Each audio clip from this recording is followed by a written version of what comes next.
Eu era o comandante da Área 51. Eu mentia e dizia que nunca tinha trabalhado lá. É a mais famosa base militar secreta no mundo. Nós aceitávamos estas condições. Mantenha a boca fechada. Sua vida e outras vidas dependem disso. Agora, os homens que trabalhavam na Área 51 contam suas histórias pela primeira vez.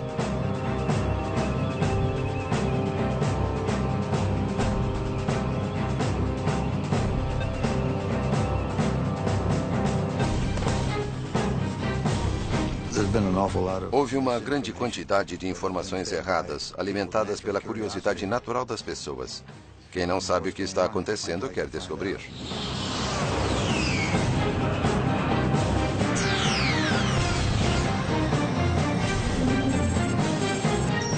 Os mistérios da Área 51. Atenção, instalações da Força Aérea Americana.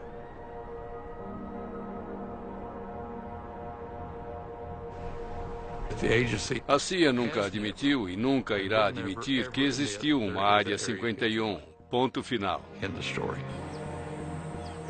Criada pela CIA em 1955 para desenvolver e testar os projetos militares mais secretos dos Estados Unidos, a Área 51 recebeu o nome de uma coordenada em um mapa. Embora oficialmente ela não exista, imagens atuais de satélite do deserto de Nevada mostram 7 pistas e mais de 25 hangares. Envolta em segredos, o acesso sempre foi muito restrito. Mas, finalmente, os primeiros programas que deram início a tudo estão sendo liberados e lembranças podem ser trazidas à luz.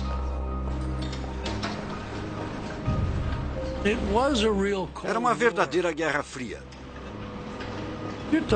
Havia bombas nucleares destinadas a todas as grandes cidades. E era como se fossem duas pessoas. Quem vai dar o primeiro soco?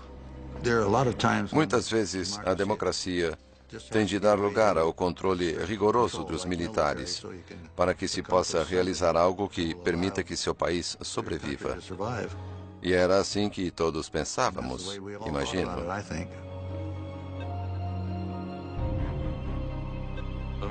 Quando tínhamos uma reunião, lápis e papel não eram permitidos. Os pilotos não podiam conversar entre eles. Nada era escrito.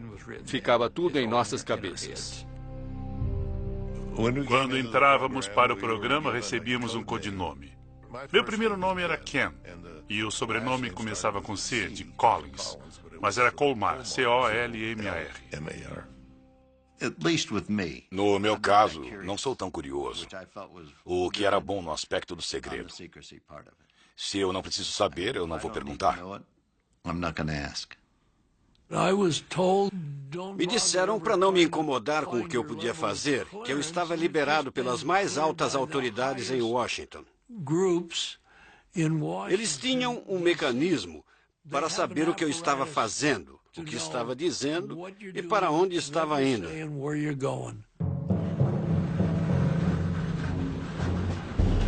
A base foi construída em torno de um lago seco conhecido como Lago Groom.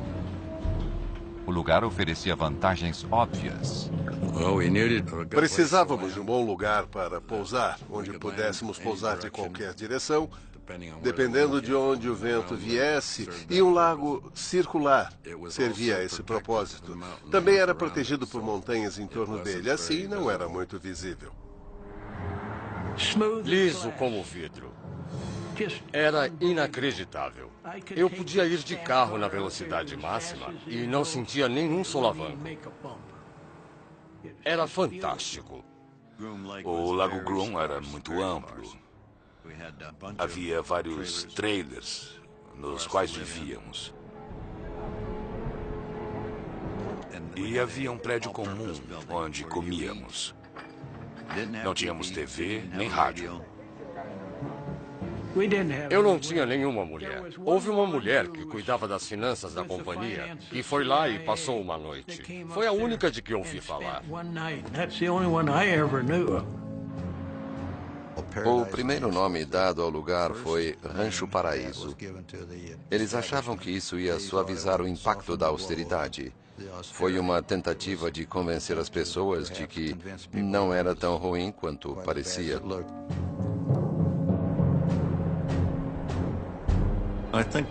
O encanto da Área 51 é que apenas tinha um trabalho a fazer. E que não fosse necessário, não ia para lá. Não ia querer ir para lá. Porque não era grande local de férias. Era um trabalho muito duro. A CIA precisava de um certo tipo de homem para trabalhar na Área 51. Optávamos por ser guerreiros silenciosos. As seletivas de segurança eliminavam as pessoas que gostavam de se exibir. Eu tinha recebido minha primeira credencial de segurança. E fui ao cinema, enquanto minha esposa foi fazer compras com minha mãe. Estava no meio do filme quando entrou uma mulher, uma jovem da minha idade. E no meio do filme, ela me perguntou se eu morava em Las Vegas, há quanto tempo morava em Las Vegas e o que eu fazia. Ela não gostou das respostas. Em meia hora ela se levantou e saiu. Muitas vezes eu me pergunto há quanto tempo ela estava me seguindo, se estava me seguindo ou se era apenas uma das garotas de Las Vegas, à procura de um cliente. Nunca vou saber.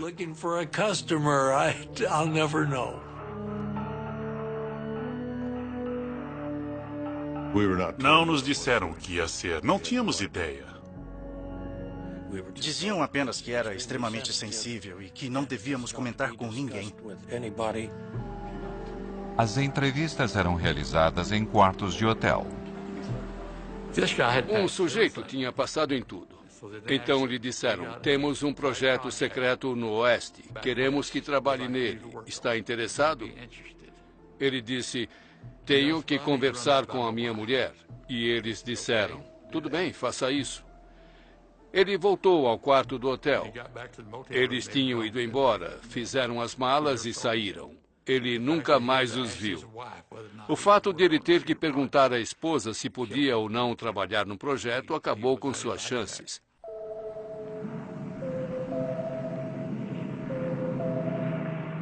A Área 51 foi criada para um projeto ultra-secreto chamado Aquatone. Em 1955, homens da CIA, da Força Aérea e de uma divisão secreta da Lockheed vieram ao Rancho Paraíso para começar a trabalhar.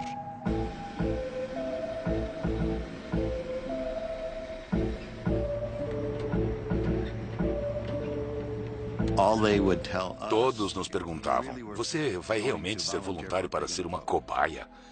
E a maioria das pessoas não aceitava, mas eu aceitei. E sabíamos que tínhamos que usar trajes pressurizados. Tinha que ser alguma coisa envolvendo altitude.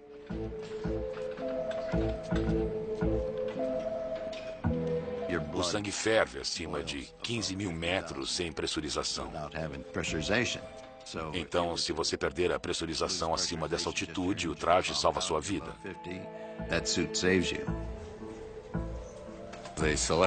Escolheram um fabricante em Boston que fez os trajes sob encomenda. Tinham de ser feitos sob medida, bem justos. Por isso fomos ao David Clark, que fazia sutiãs para a Sears. Sei que algumas pessoas estavam animadas porque era emocionante, mas eu não. Eu mal podia dormir, ler um livro ou pensar sobre o que eu ia fazer, porque algumas das missões não eram nada simples. Tínhamos que voar de uma certa maneira para conseguir fazer as coisas. Cada quilo extra, até mesmo as rodas, podiam limitar a capacidade do U-2 de voar alto. Todo o combustível ficava na asa, não tinha como não arrastar a ponta no chão. Então as rodas mantinham as asas levantadas e assim que elas tinham sustentação, as rodas caíam e eu já decolava subindo em espiral.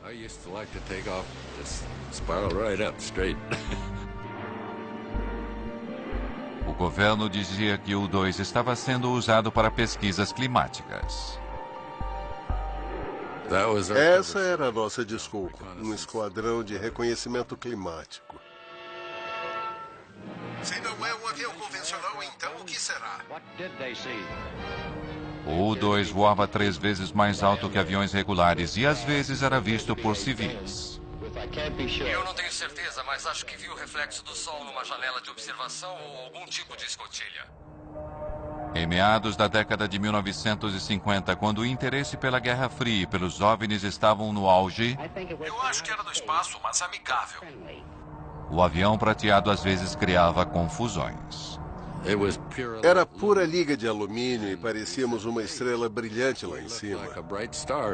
Os pilotos eram orientados a negar tudo, até mesmo para os controladores de voo. Havia relatos de coisas voando bem alto. Eles podiam até ligar, mas não recebiam nenhuma informação, só desculpas. Sobrevoei a fronteira canadense. Um controlador de voo questionou a minha altitude. Ele foi bastante preciso, mas eu disse, não precisa calibrar seu equipamento. Não estou a essa altitude. Em 1957, voos secretos de U-2 eram a fonte de metade de todos os relatos de avistamentos de OVNIs, mas eles não eram nada, comparado ao que viria. Voltaremos a seguir com Semana Especial.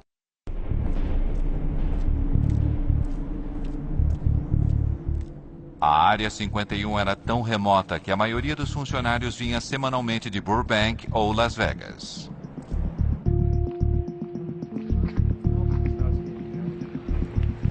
Minha família ainda estava dormindo quando eu acordava. Na segunda de manhã eu tinha que sair cedo para pegar o avião, que geralmente partia às 8 horas.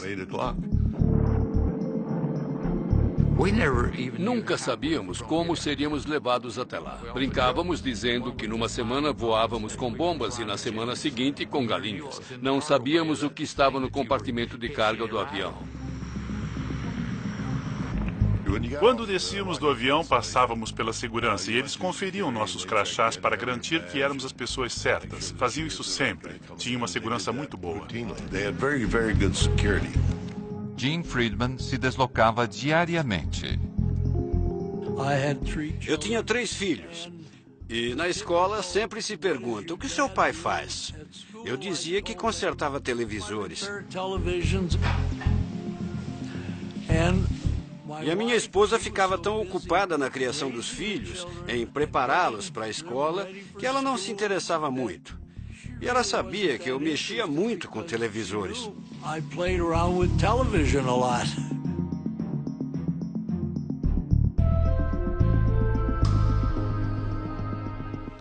Era bom. Tínhamos uma vida boa. Embora às vezes ele não voltasse para casa durante uma semana. Mas ele ligava, avisando que tinha que trabalhar. E as crianças, especialmente a minha filha, dizia, cadê o papai? Teve que fazer hora extra? Eu não sabia o que ele fazia. Era uma rotina estranha.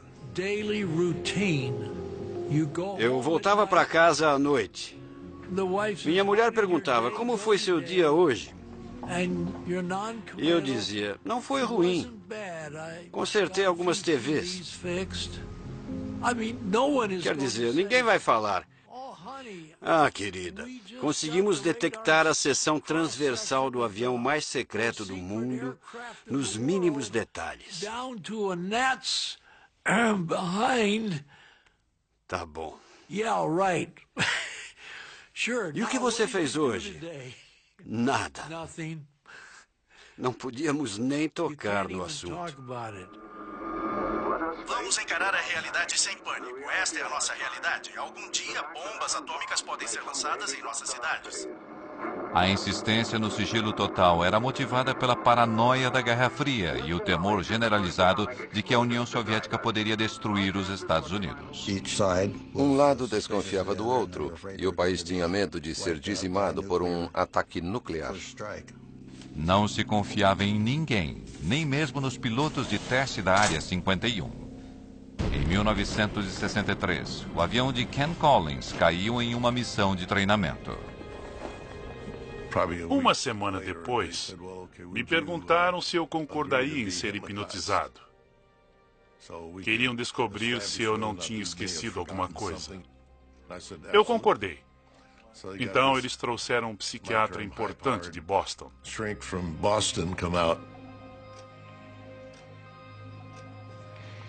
Mas ele não conseguiu me hipnotizar. Ele ficou sentado falando comigo normalmente, e eu continuava sendo como sempre fui, e ele não conseguiu me hipnotizar. Uns dias depois, um cirurgião da Lockheed chamou e perguntou se eu permitiria que me aplicassem pentotal de sódio. Eu disse que sim, e faria sem problemas. Eu disse à minha esposa que estava indo para Lockheed trabalhar. E ela disse, é domingo, você nunca trabalha no domingo. Eu disse que era um dia especial e ela concordou. Às 6 da tarde, eles me levaram para casa e eu ainda estava sob a influência do pentotal de sódio. Eles me puseram na cadeira da sala de estar, se despediram e saíram. Não falaram nada para minha esposa. Tinham levado meu carro, deram a chave. Ela ficou uma fera. Pensou que eu estava bebendo com os caras. Mas no fim concluíram que tudo que eu tinha dito era verdade.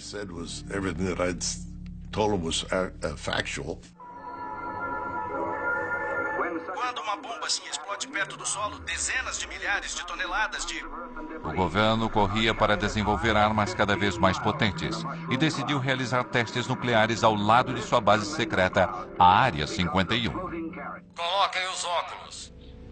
Ficávamos no meio da área de testes nucleares em Nevada e ninguém queria ir até lá. Essa privacidade era muito importante para podermos trabalhar. E fazíamos tudo com uma boa dose de segredo. Mas com mais de 450 explosões nucleares entre 1955 e 1968, o local tinha seus inconvenientes. Quando havia explosões nucleares lá, éramos avisados e tínhamos que evacuar o local. Uma vez demoramos quase 2 semanas para voltar por causa do clima e dos ventos desfavoráveis.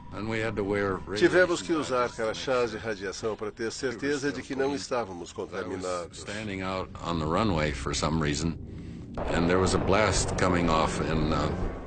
Eu estava na pista de decolagem e houve uma explosão em Yucca Flats. E eu vi ondas no solo vindo na minha direção. O solo subia e descia. Foi uma explosão subterrânea. Era inacreditável ver aqueles círculos no chão.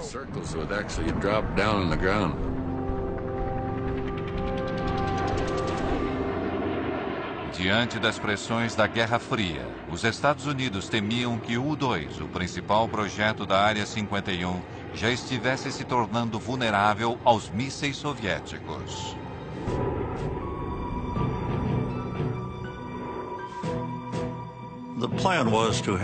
O plano era ter uma aeronave tripulada sucessora do U-2, com menor vulnerabilidade e maior capacidade. Pouquíssimas pessoas na CIA sabiam disso. No final dos anos 50, a Área 51 tinha um novo projeto ultra secreto.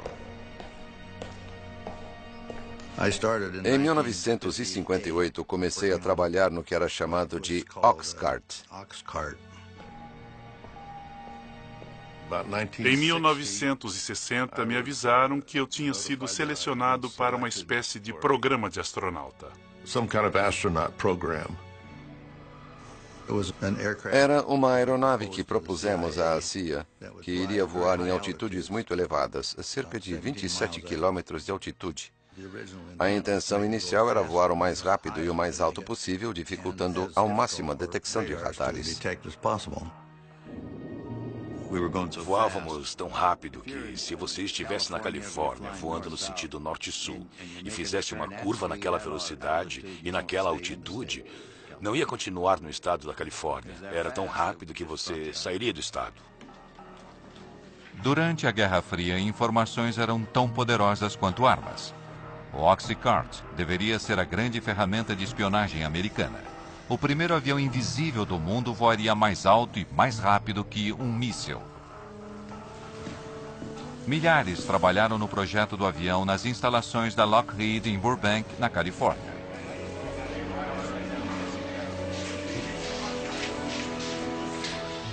Mas, apesar da grandeza da produção, o projeto permaneceu secreto. O Oxcart tinha um grau de segurança próprio e era o mais alto possível. A aeronave precisava suportar as temperaturas geradas pelo atrito do ar durante um voo através da atmosfera a 3.200 km por hora. O Oxcart tinha 93% de titânio, um material que nunca tinha sido usado num avião. Para conseguir o titânio, era preciso fazer um acordo com a União Soviética. A forma como a CIA trouxe esse material da Rússia, pelo que sei, até hoje é segredo. Não sei como fizeram isso, não sei quem fez. Mas recebemos o titânio de que precisávamos.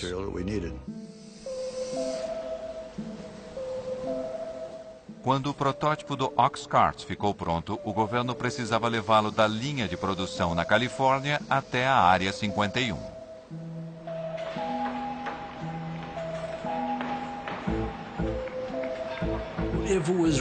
Se fosse redondo, iam colocá-lo numa caixa quadrada. Se fosse quadrado, iam colocá-lo numa caixa redonda. Era muito longo e as asas muito grandes. Assim, as partes foram separadas e levadas de Burbank até o Lago Groom.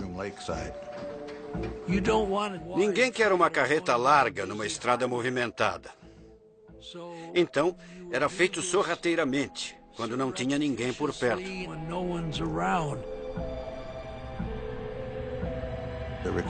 Foi preciso ajuda da Polícia Rodoviária da Califórnia, de Nevada, da CIA e de muito mais gente. O caminho teve de ser limpo, tiveram de cortar as árvores, retirar tudo das laterais da rodovia para as caixas poderem passar.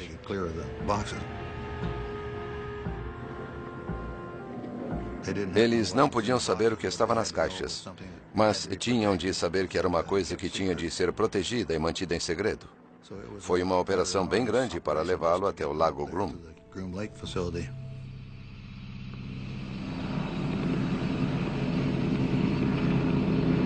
Ken Collins foi um dos primeiros pilotos a ver o Oxcart depois que ele chegou à Área 51. Eu fui até lá. O oficial de operações estava lá e me perguntou se eu gostaria de ver o que ia pilotar. Eu disse, claro.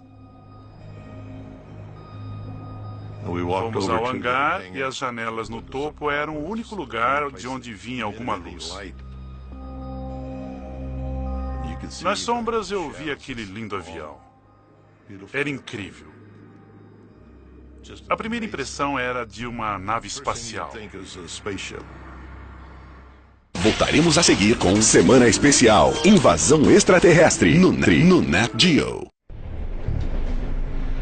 Dentro da Área 51, cerca de 2.000 trabalhadores tinham um único objetivo: concluir o mais recente projeto secreto.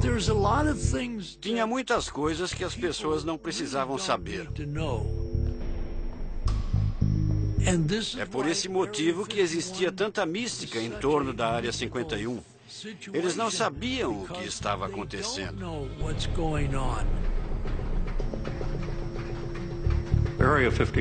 A Área 51 só tinha um propósito: desenvolver o Oxcart e colocá-lo em operação no exterior.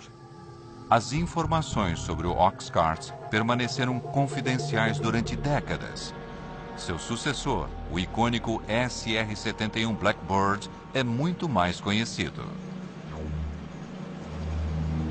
Mas atualmente, detalhes sobre o Oxcart finalmente estão sendo revelados.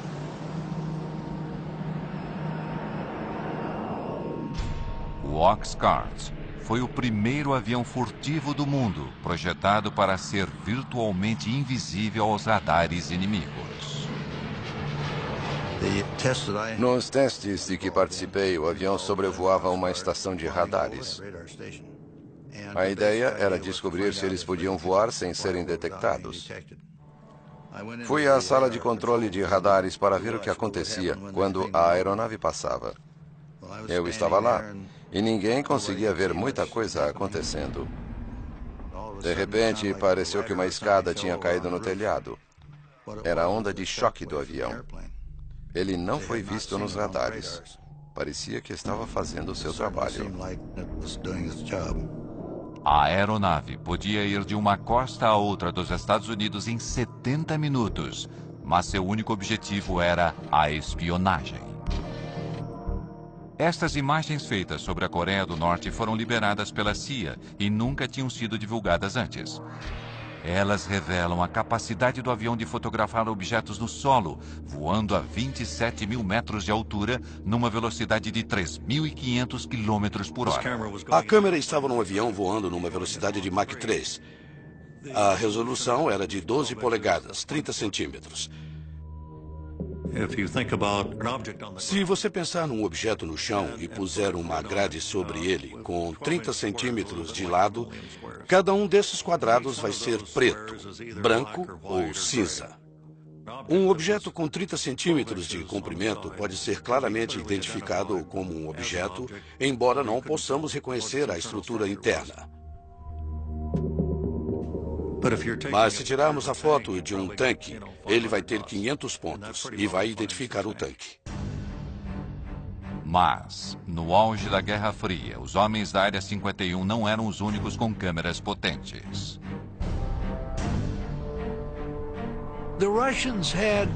Os russos tinham de 4 a 6 do que chamávamos de latas de cinzas.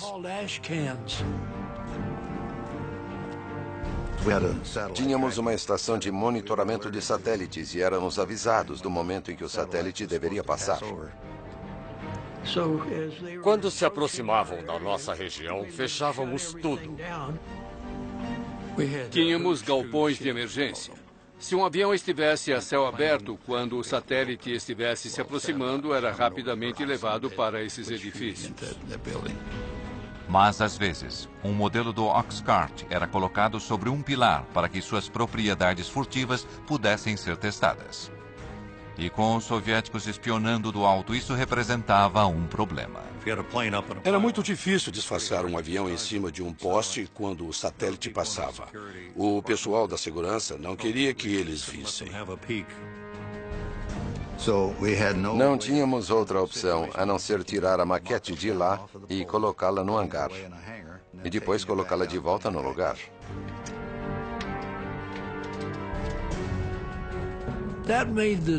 Isso tornava o trabalho muito difícil, muito difícil. Começávamos a trabalhar no avião e depois o levávamos para o hangar. E era um tal de guardar e tirar, guardar e tirar. Era um grande incômodo. Apesar dos esforços para esconder o avião secreto, agentes de inteligência descobriram que a União Soviética tinha um desenho do avião e tinha encontrado uma forma de detectar o Oxcart. Fazíamos a maioria dos testes durante o dia. A radiação do sol aquecia tudo, menos a sombra. Se deixássemos a maquete ali durante meia hora, ela deixaria uma sombra que uma câmera infravermelha conseguiria captar. Assim, os homens da Área 51 passaram a criar aviões falsos para enganar os soviéticos. Sabíamos que o satélite ia passar e desenhávamos o contorno de algum tipo de avião exótico na frente de um dos hangares. A maioria era de papelão. E um pouco antes de o satélite passar, colocávamos um aquecedor na traseira para mostrar um sinal de calor, como se o avião tivesse acabado de pousar. Queríamos que pensassem que tínhamos alguma coisa que eles não tinham.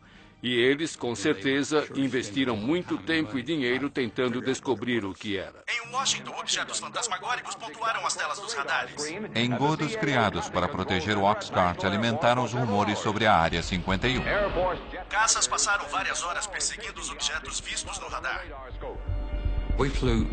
Realizamos 2.850 missões partindo da Área 51 sem que ninguém soubesse. O avião não existia e, naturalmente, dependendo da luz do sol, era visível e acabava se tornando um avistamento de OVNI. O general Sandford, diretor de inteligência da Força Aérea, confirmou que os objetos não são armas secretas americanas e afirmou que a Força Aérea vai investigar. Isso foi na época em que a Força Aérea conduzia o projeto Blue Book, investigando os avistamentos de OVNIs. Eles começam a investigar e, de repente, encontram uma parede de segurança. Disseram que era uma missão ultra secreta, tinham que inventar uma história e esquecer que aquilo tinha acontecido. Recebemos e analisamos entre 1.000 e 2.000 relatórios. Assim, os pobres coitados do projeto Blue Book tiveram que inventar uma história para explicar os avistamentos. Com todo respeito à Força Aérea, acredito que alguns deles sejam de origem interplanetária. Os controladores de tráfego aéreo tiveram de ser alertados para não relatarem algo se movendo tão rápido no espaço aéreo americano para não alarmar as pessoas. Os pilotos comerciais criavam problemas. Eles viam a aeronave subindo, chegando a 24.000 metros. E os aviões comerciais estavam a 12. E eles entravam em contato com o solo e falavam feito desesperados. Mas eles viam. E os passageiros viam. O FBI ia até o aeroporto em que pousavam e os faziam assinar um documento para não revelar o que tinham acabado de ver. Mas acontecia um desastre na Área 51. A máquina de acobertamento era acionada.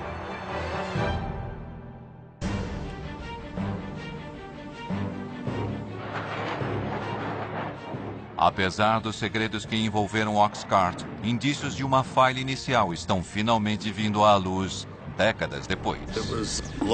Era um teste subsônico de motores em baixa altitude. Tive problemas para acelerar até Mach 3. Voei para o norte da área, subi para 7.600 metros, virei para o sul e comecei a entrar nas nuvens. Alguma coisa não estava certa. O avião embicou, ficou invertido e entrou em espiral. Não dava para recuperar.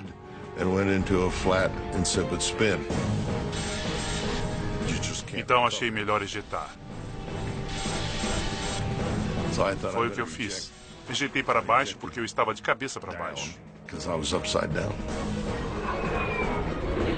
Ken tomou a decisão certa e ejetou. A única coisa que pensei foi que eu odiei ter que abandonar um avião tão bom.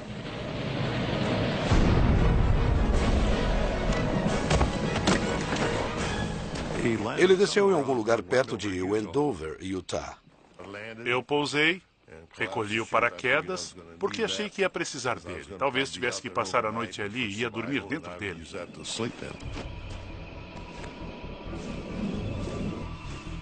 Minha lista de checagem tinha se espalhado. Comecei a recolher algumas das páginas, eram todas confidenciais e tinham o carimbo de secreto. Tudo que eu consegui recolher eu pus no bolso. Passou uma picape no deserto e tinha 3 homens nela. Eu fiquei surpreso em vê-los. Eles disseram para subir, que iam me levar ao avião. Eu disse, não, é um F-105. Essa era a história que contávamos. Eu disse, tem uma arma nuclear a bordo. Eles disseram, é melhor você subir, vamos embora, não vamos ficar. Então entrei na frente com eles. Ficamos em 4 pessoas lá dentro.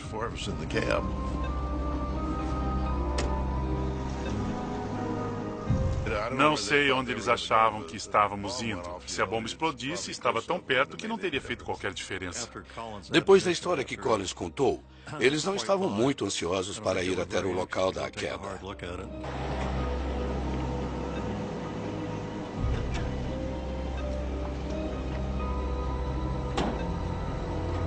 Tínhamos um número de telefone para essas emergências. Fiz uma chamada rápida. Me identifiquei, só precisavam saber disso e eu lhes disse onde estava.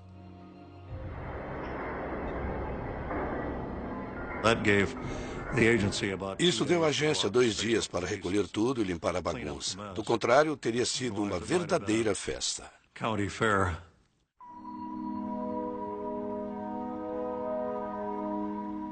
Esta é a primeira vez que fotos do esforço do governo para limpar o local do acidente são reveladas.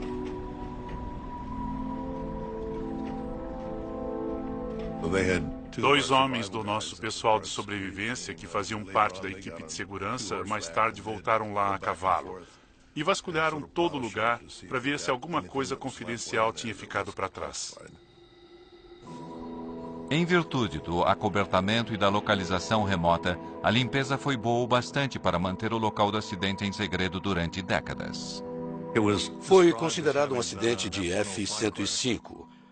Aviões caem o tempo todo em torno das bases militares. E tudo foi esquecido. 50 anos depois, o historiador aeroespacial Peter Merlin encontrou o local do acidente que o governo tentou apagar da história. Agora estamos de fato no campo de destroços. Durante o processo de limpeza do local, as peças maiores foram cortadas com maçaricos e levadas para a Área 51 num avião de carga. Ele examinou o deserto durante anos, usando informações de documentos liberados. Este memorando secreto foi liberado pela CIA. Ele diz: todos os vestígios de 123 foram retirados do local do acidente. Minha experiência com locais de acidentes diz que sempre resta alguma coisa. Esta peça aqui faz parte da estrutura da asa. O A é de A12, W indica a asa, e 667 era o número do desenho. Isto é do interior da cabine, é o selo de inspeção.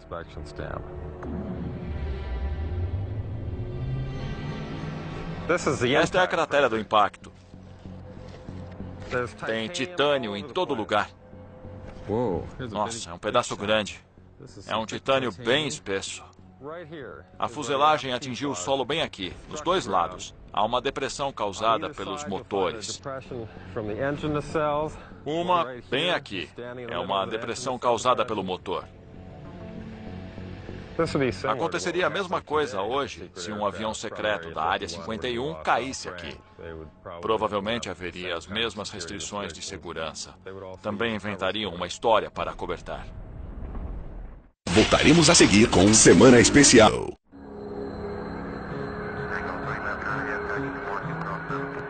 Aeroporto McCarran, Las Vegas. Dias de hoje.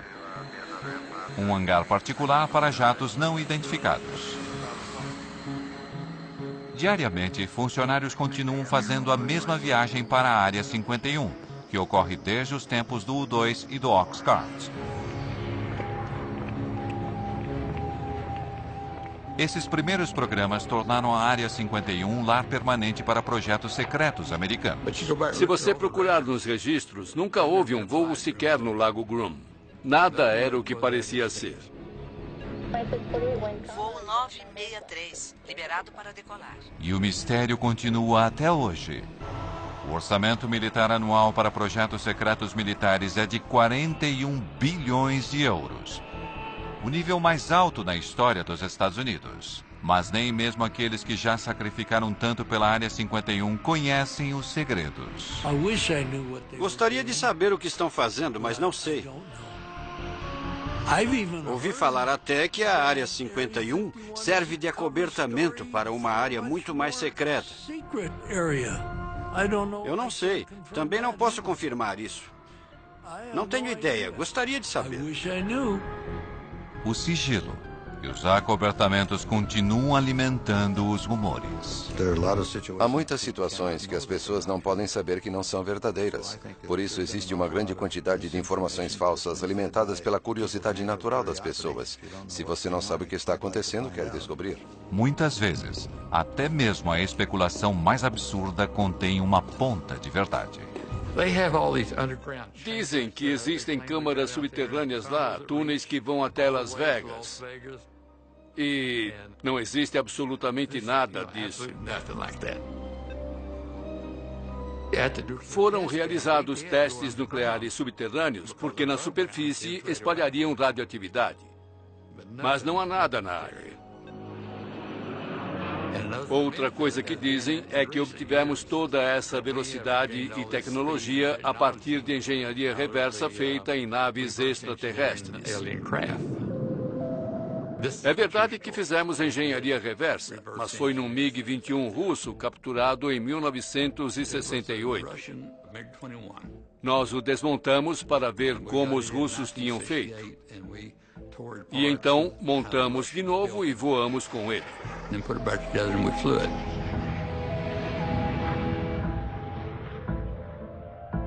Até mesmo a teoria da conspiração de que o governo encenou o pouso na Lua na Área 51 tem um certo fundamento. Na área de testes atômicos, testamos o veículo que enviamos para a Lua. Testamos todos os sistemas de suporte de vida.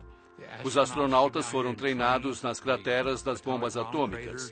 Daí surgiram essas histórias malucas.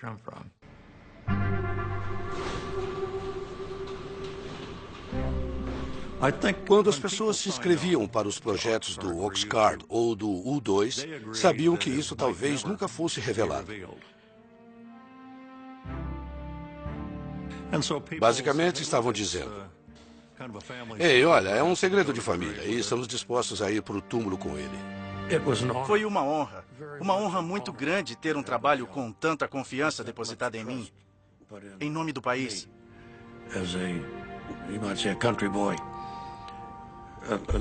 Muita confiança foi depositada em pessoas como eu, que trabalharam lá.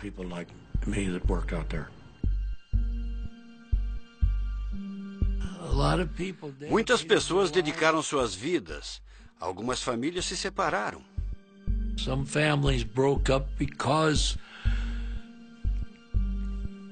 Porque a esposa não sabia se o marido ia voltar para casa à noite. Não era apenas um emprego.